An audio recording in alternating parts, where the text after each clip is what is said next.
Shri Rahul Joshi to welcome the Honorable Prime Minister.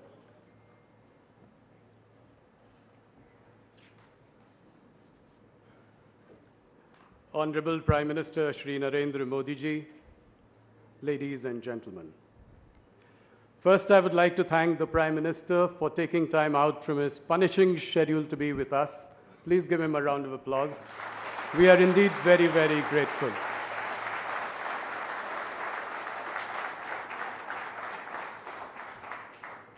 Sir, 5 years ago on February 25th, 2019, at Rising India Summit, I had quoted Bismil Sahab in your presence in the context of the Pulwama attack.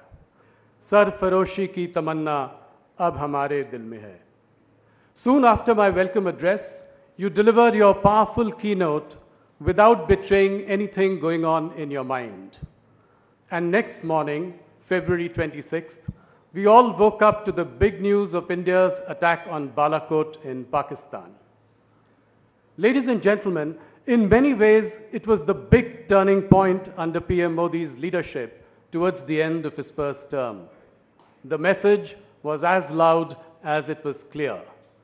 Don't mess with a strong, resurgent, confident, muscular India. And of course, don't mess with Modi.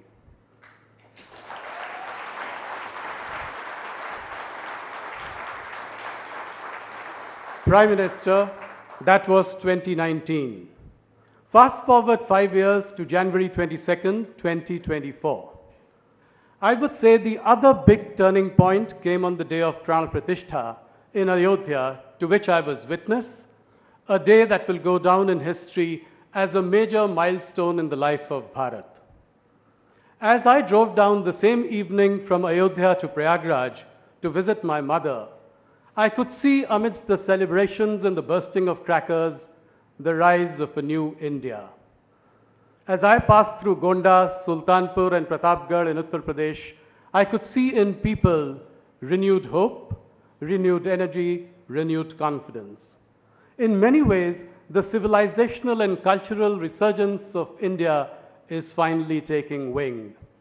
A Bharat that is not only soaring, but doing so while remaining firmly rooted in its cultural moorings. अगर इसी बात को मैं आपके शब्दों में कहूँ, तो यह प्राण प्रतिष्ठा का समय सिर्फ विजय का नहीं, विनय का था। राम आग नहीं, ऊर्जा है। विवाद नहीं, समाधान है। वर्तमान ही नहीं, अनंत काल है। प्रधानमंत्री जी, 22 जनवरी के दिन आपने हमारी प्रतिष्ठा में प्राण फूंक दिए।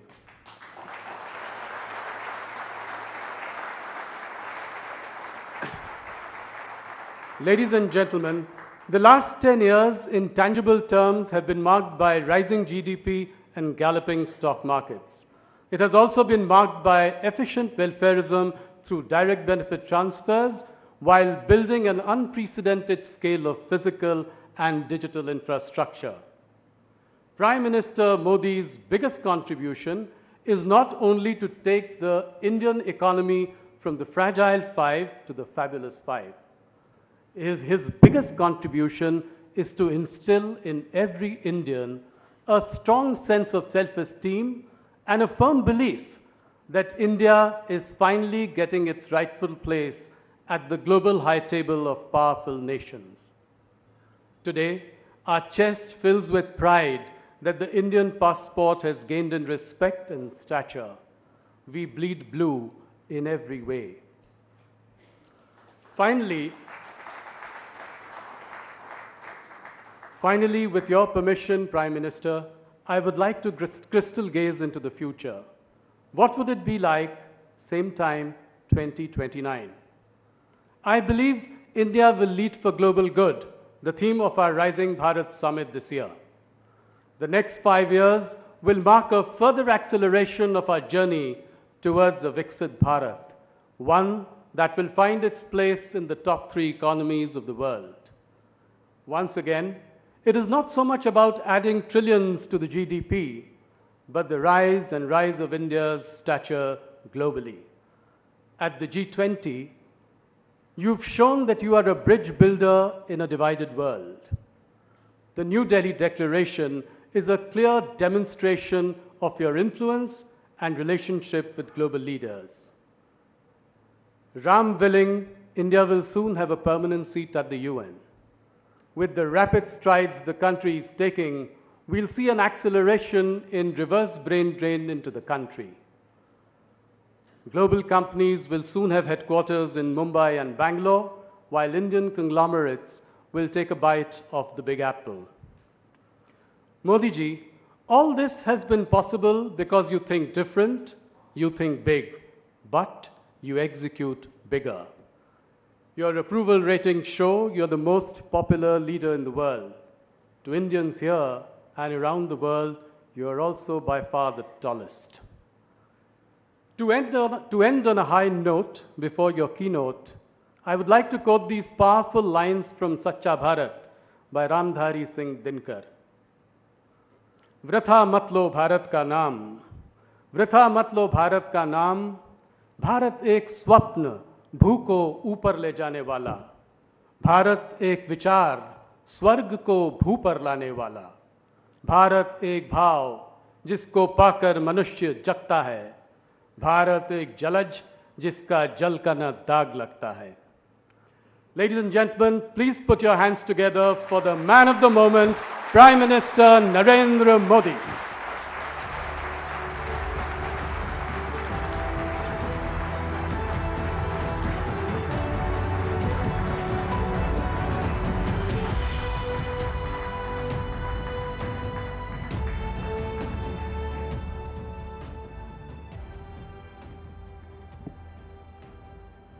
नमस्कार.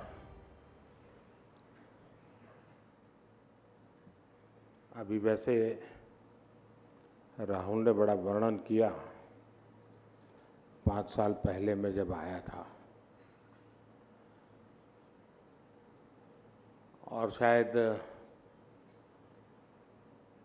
उस समिट की तारीख या घटना आपके ग्रुप को तो याद रहना बहुत स्वाभाविक है, लेकिन शायद पत्रकार मन ये भी सोच सकता था, और शायद सोचा होगा लेकिन बोलते नहीं होंगे, कि क्या कारण होगा कि एक इंसान अपने कमिटमेंट के कारण इस समिट में इतने ही शांत मन से आया था और उसी समय वो किसी प्रक्रिया को दौड़ा रहा था, और जो दूसरे दिन सुबह दुनिया के लिए बहुत बड़ी खबर बन गई थी. और मैं मानता हूँ जरूर आप लोग इसका एनालिसिस करेंगे, और शायद वो 28 फरवरी थी 2019,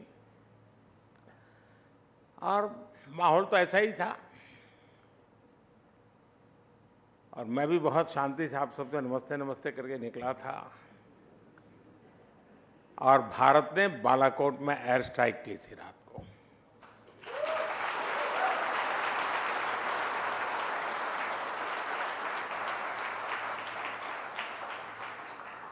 और वो एक दिन था और एक दिन आज है. और आपने देखा होगा कि आतंक के सरगना हो या विकास और शांति की चाहत रखने वाले देश हो, सब ने राइजिंग भारत अनुभव किया है.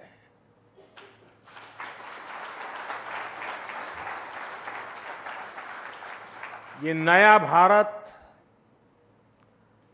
आतंक के जख्म को नहीं सहता है.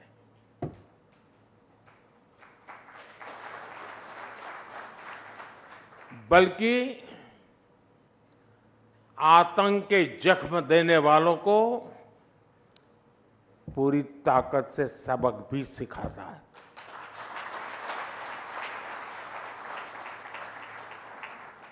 जो हमें आतंकी हमलों के जख्म देते थे, उनकी क्या हालत है ये देशवासी भी देख रहे हैं और दुनिया भी देख रही है.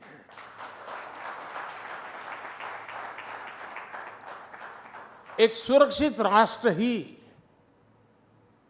एक विकसित राष्ट्र का आधार होता है।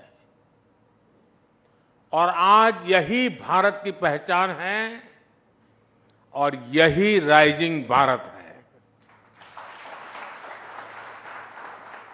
साथियों, चुनाव का मौसम है। चुनाव की सरगर्मी बिल्कुल सर पर है। तारीखों का ऐलान भी हो चुका है। आपकी समिट में भी कई लोगों ने अपने विचार रखे हैं। डिबेट का माहौल बना हुआ है और मैं मानता हूं कि लोकतंत्र की यही खूबसूरती है। देश में भी धीरे धीरे चुनाव प्रचार जोर पकड़ रहा है। सरकार अपने 10 साल के कामकाज का रिपोर्ट कार्ड रख रही है। हम अगले 25 साल का रोड मैप बना रहे हैं और अपने तीसरे टर्म के पहले 100 दिन का प्लान भी बना रहे हैं।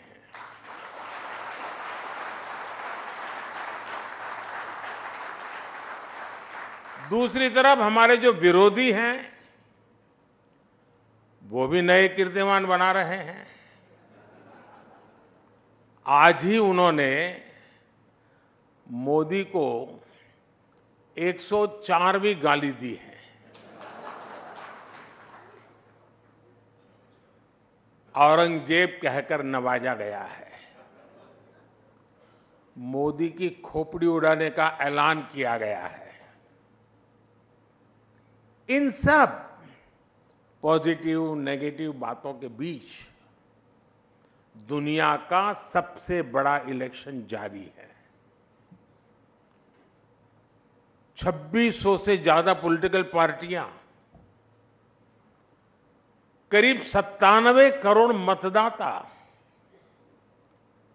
97 करोड़ वोटर्स, करीब 2 करोड़ फर्स्ट टाइम वोटर्स लोकतंत्र के इस पर्व में हिस्सा लेने जा रहे हैं। मदर ऑफ डेमोक्रेसी के तौर पर ये हर भारतीय के लिए, यहां इस हॉल में बैठे प्रत्येक व्यक्ति के लिए और आपके टीवी के दर्शकों के लिए भी उतनी ही गर्व की बात है। साथियों, आज पूरी दुनिया 21वीं सदी को भारत की सदी कहती है। बड़ी बड़ी रेटिंग एजेंसीज, बड़े बड़े अर्थशास्त्री, बड़े बड़े जानकार राइजिंग भारत को लेकर बहुत आश्वस्त है। और इन लोगों के मन में कोई इफ नहीं है, बट नहीं है, नो इफ नो बट्स। आखिर ऐसा क्यों है? कोई सवालिया निशान नहीं, ऐसा क्यों है? ऐसा इसलिए है क्योंकि पूरी दुनिया आज ये देख रही है कि पिछले 10 साल में भारत ने कितने बड़े परिवर्तन किए हैं। आजादी के बाद से जो सिस्टम बना, जो वर्क कल्चर बना, उस सिस्टम में ये ट्रांसफॉर्मेशन लाना इतना आसान नहीं था, लेकिन ये हुआ है और ये हम भारतीयों ने ही करके दिखाया है। आज भारत का कॉन्फिडेंस लेवल हर भारतीय की बातों में झलकता है। आज हम विकसित भारत की बात कर रहे हैं। आज हम आत्मनिर्भर भारत की बात कर रहे हैं। और लोग चाहे विपक्ष में हो, देश के भीतर हो या देश के बाहर हो, सब भारत की उपलब्धियां देख रहे हैं। सिर्फ 10 साल में 25 करोड़ लोगों का गरीबी से बाहर निकलना, क्या ये ऐसे ही हो गया होगा क्या? सिर्फ 10 साल में भारत का 11वें नंबर से 5वें नंबर की इकोनॉमी बन जाना, क्या ऐसे ही हुआ होगा क्या? सिर्फ 10 साल में भारत का फॉरेक्स रिजर्व बढ़कर के $700 बिलियन के पार पहुंच जाना, ये क्या ऐसे ही हुआ होगा क्या? सिर्फ 10 साल में भारत का एक्सपोर्ट $700 बिलियन पार कर जाना, क्या ऐसे ही हुआ होगा? और ये तो अभी कुछ भी नहीं है, अभी तो और भी आगे जाना है।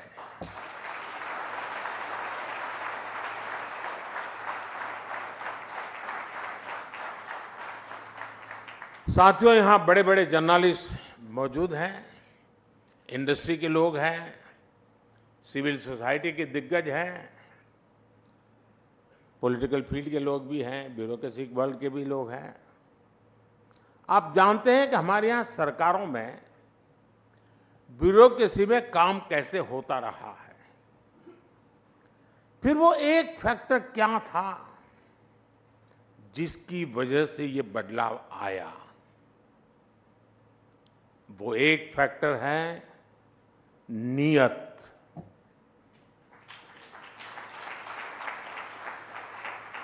नियत सही तो काम सही। और नियत कौन सी? नेशन फर्स्ट की नियत। मेरे देश में कोई कमी नहीं है कि उसकी पहचान गरीब देश के रूप में हो। हम दुनिया के सबसे युवा देश हैं। एक समय में हम ज्ञान में, विज्ञान में सबसे आगे रहे हैं। दुनिया की कोई वजह नहीं है कि भारत किसी भी देश से पीछे रहे।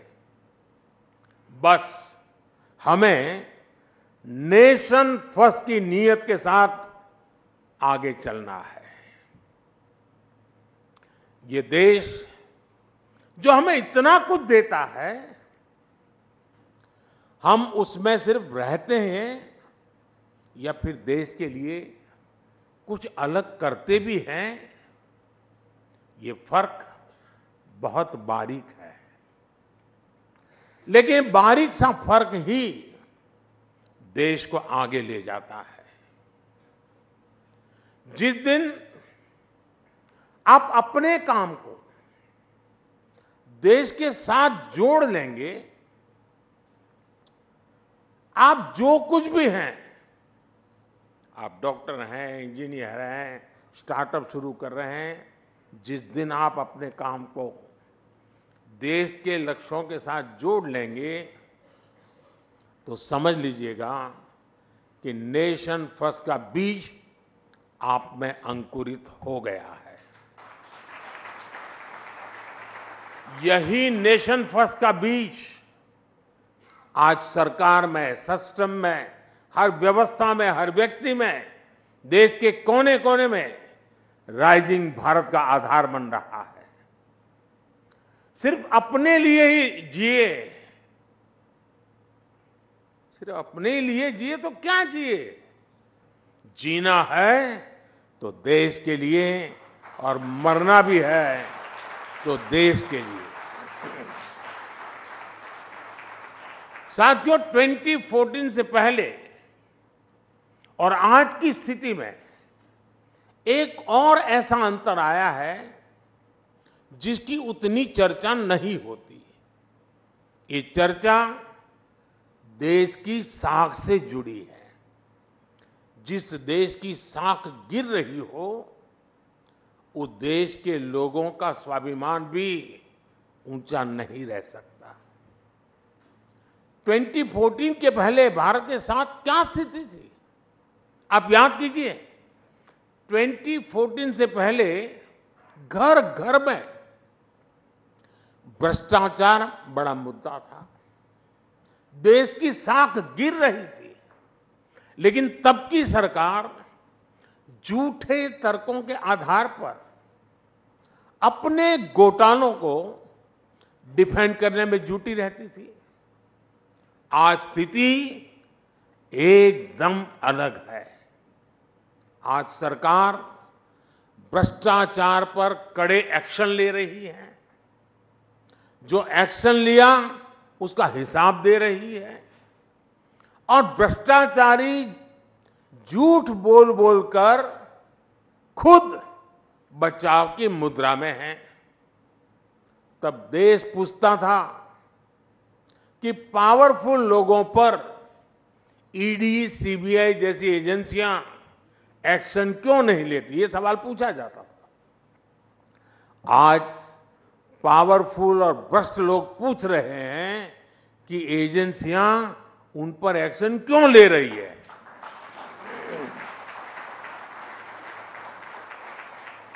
ये अंतर 10 सालों में आया है। बात वही है, नीयत सही तो काम सही।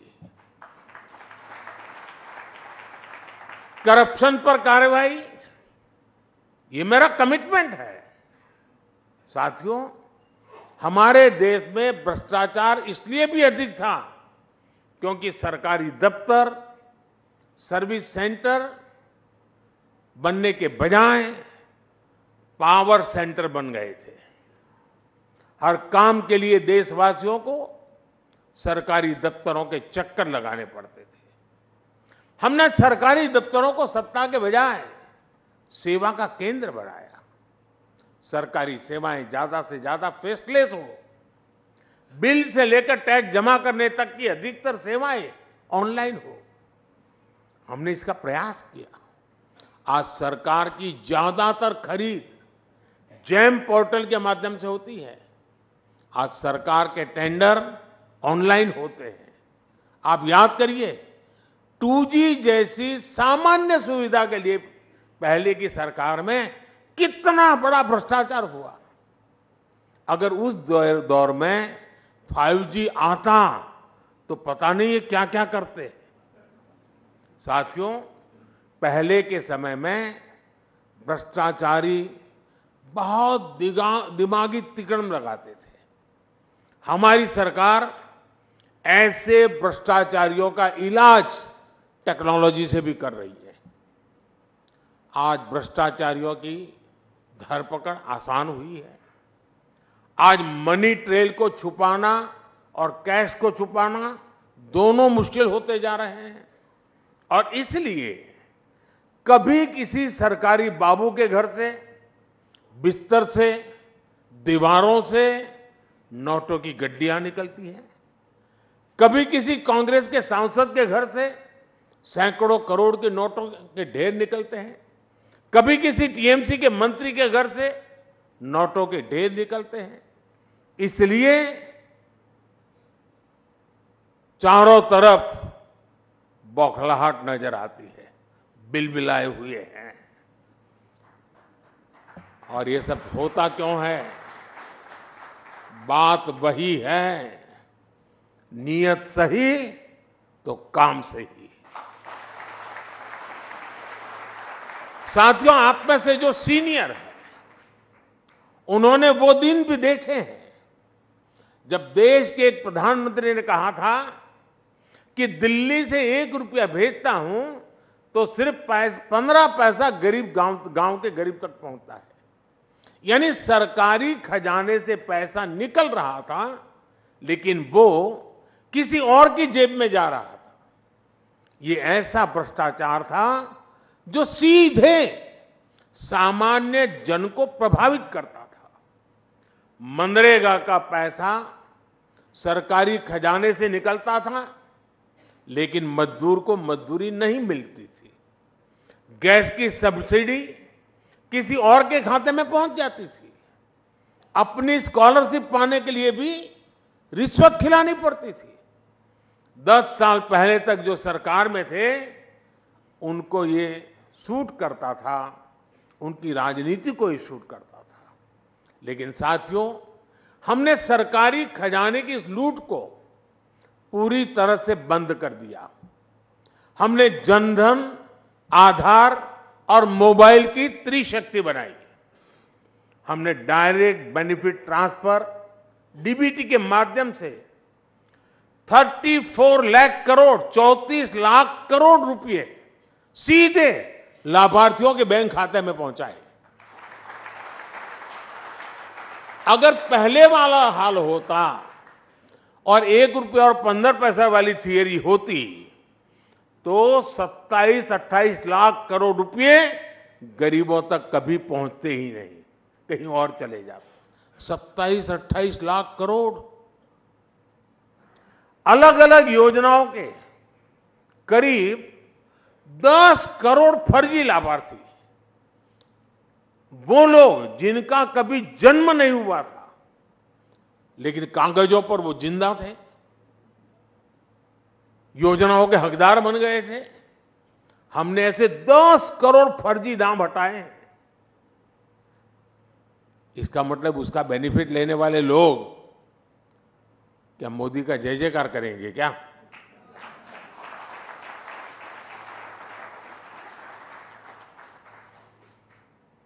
आप हैरान हो जाएंगे, 4 करोड़ फर्जी राशन कार्ड, उसको हमने हटाया। आप कल्पना कीजिए ये कितना बड़ा घोटाला था, गरीबों का कितना बड़ा हक मारा जा रहा था। आज इस हॉल में बैठे हर व्यक्ति को उस गरीब का चेहरा याद करना चाहिए जिसे राशन की जरूरत थी, जिसे राशन मिलना चाहिए था लेकिन मिल नहीं रहा था। वो गरीब सरकार को कोसता था, अपनी किस्मत को कोसता था। आज हमारी सरकार में उसी गरीब को 1 नेशन 1 राशन कार्ड मिला है। आज हमारी सरकार उसी गरीब को उसके खाते का पूरा राशन मुफ्त दे रहा है। आज वो गरीब जब मुझे आशीर्वाद देता है तो विपक्ष के मन में गालियां फूटती हैं। मेरे लिए भी गालियां, वो गरीब मुझे आशीर्वाद देता है इसलिए उस गरीब को भी गालियां, लेकिन गालियों से कोई फर्क नहीं पड़ेगा। देश ने तो मन बना ही लिया है। फिर एक बार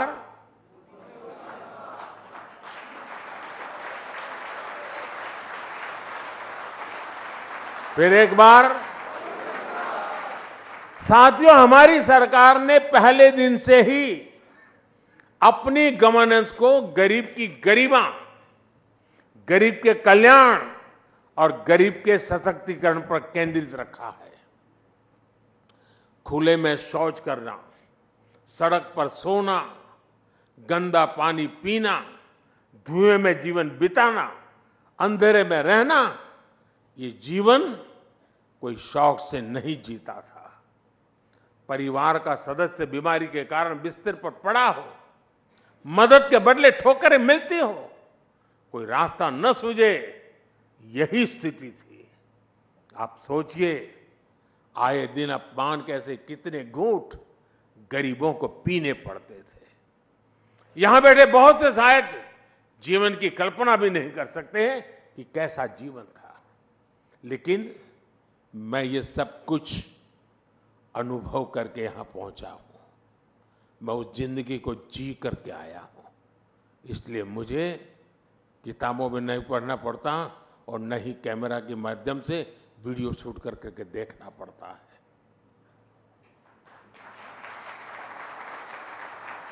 और इसलिए हमारी सरकार की जितनी भी फ्लैगशिप योजना है उनमें आपको गरीब के, सामान्य जन के इस दुख दर्द का भी इलाज मिलेगा।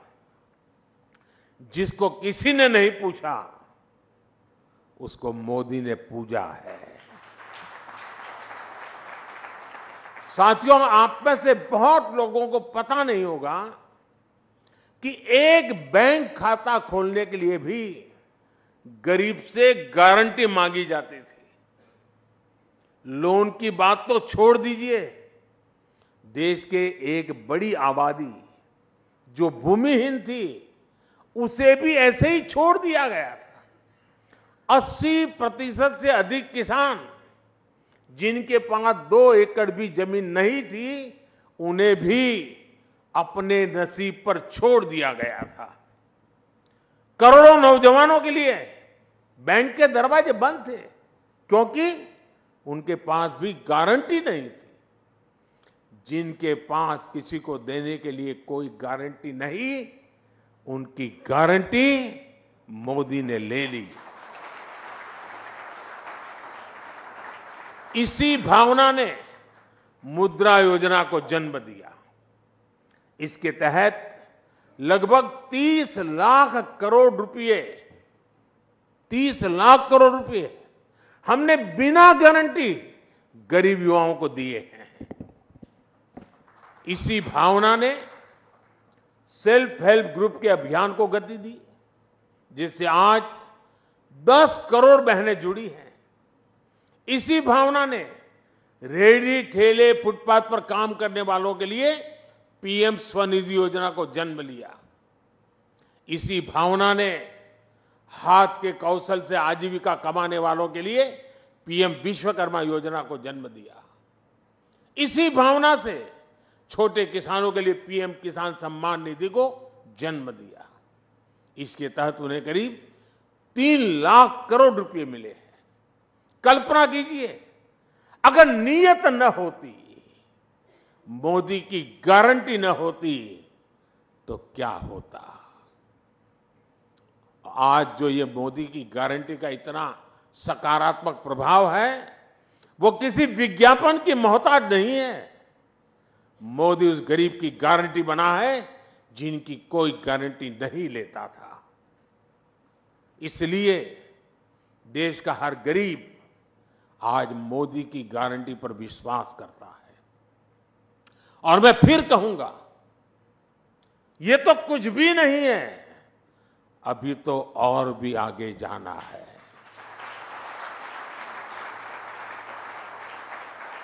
साथियों, हमारे देश में लंबे समय तक राजनीतिक उपेक्षा का बहुत बड़ा शिकार देश का मिडिल क्लास भी रहा है। आप में से ज्यादातर मेरी बात से कोरिलेट कर पाएंगे।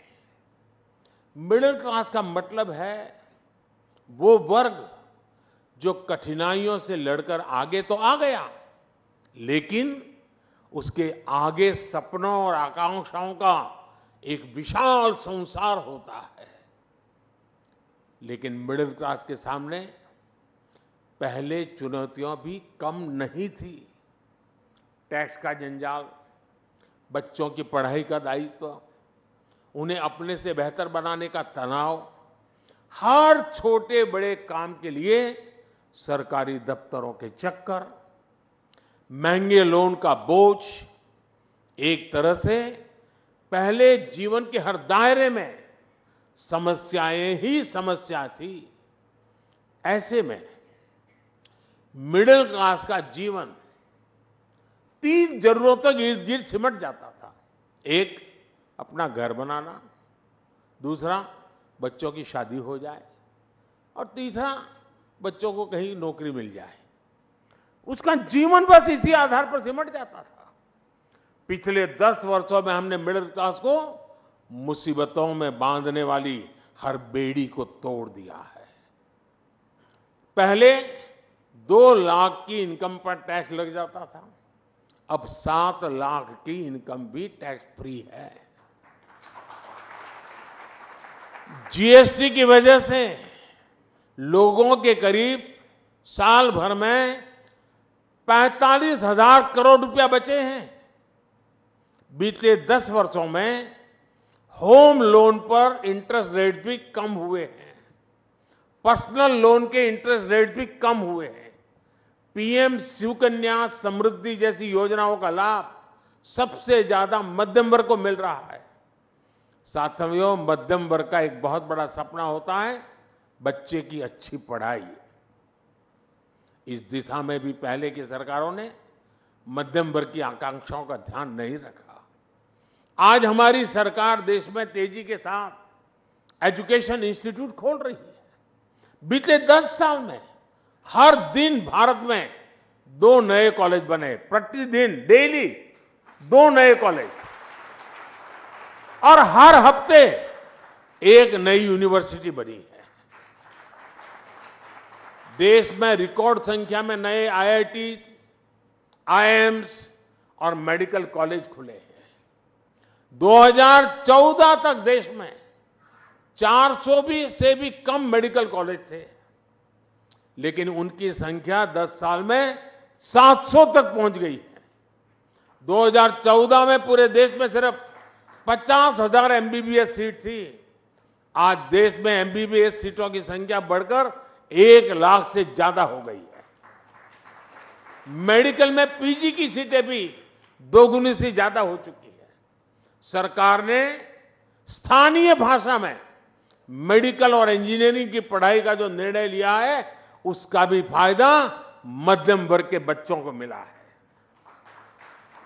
हमारे मिडिल क्लास परिवारों के हजारों करोड़ रुपए अपने बच्चों को बाहर किसी देश में पढ़ाने में खर्च हो जाते थे। ये पैसे बचे, इस दिशा में भी हमारी सरकार काम कर रही है। आज दुनिया के एक से बढ़कर एक विश्वविद्यालय यहां भारत आकर अपना अपना कैंपस खोलना शुरू किया है। फॉरेन यूनिवर्सिटीज की मदद के लिए सरकार ने नियमों में भी बदलाव किया है। साथियों, बीते 10 साल में जो नए सेक्टर खोले गए हैं, उन्होंने भी मध्यम वर्ग के बच्चों के लिए आगे बढ़ने के नए रास्ते बनाए हैं।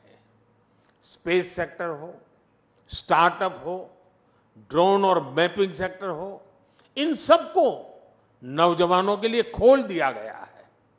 डिफेंस सेक्टर में भी रिफॉर्म करने से हमारे नौजवानों को नए अवसर मिल रहे हैं।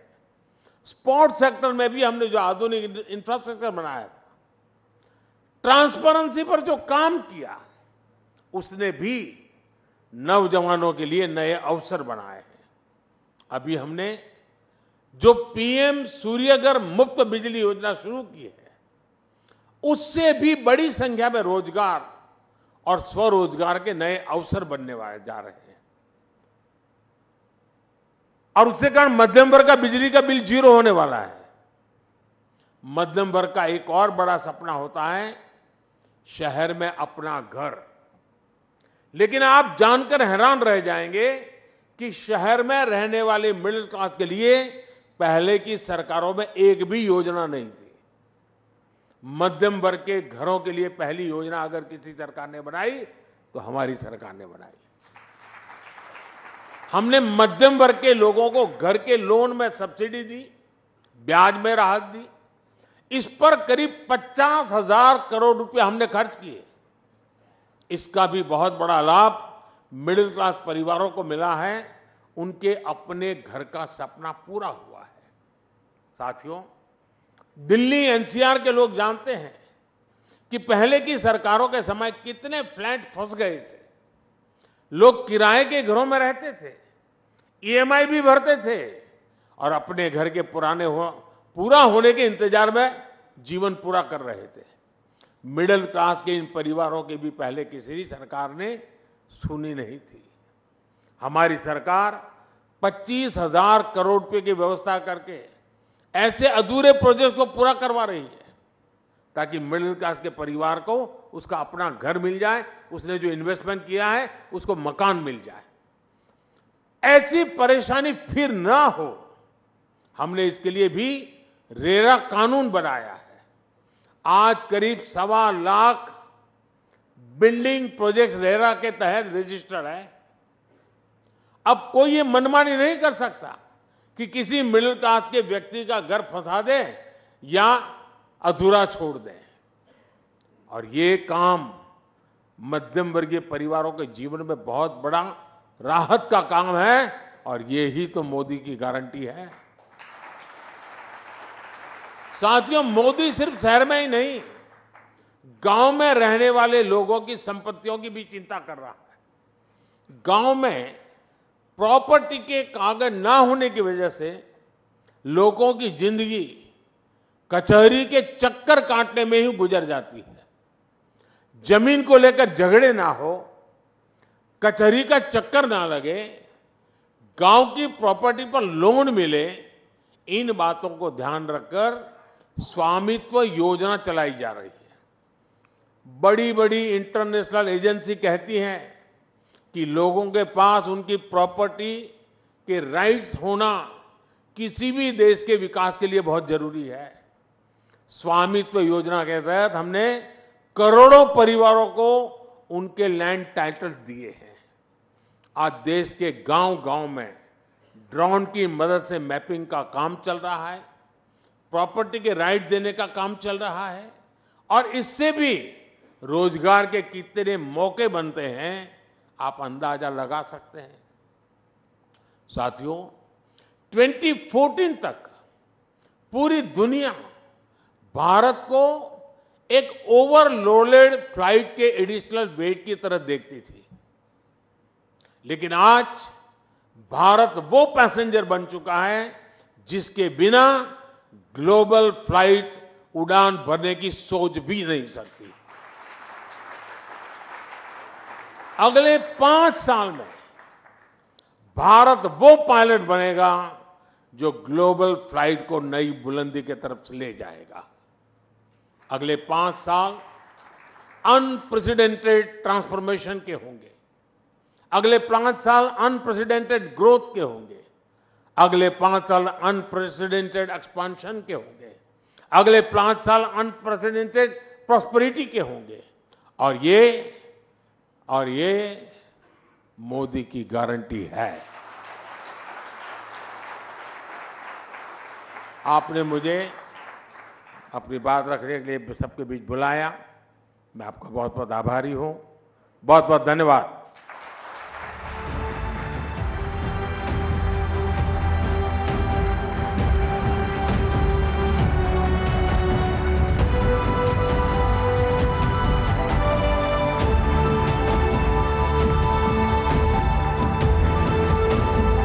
बहुत बहुत धन्यवाद प्रधानमंत्री जी। Can we have one more big round of applause for a fantastic address?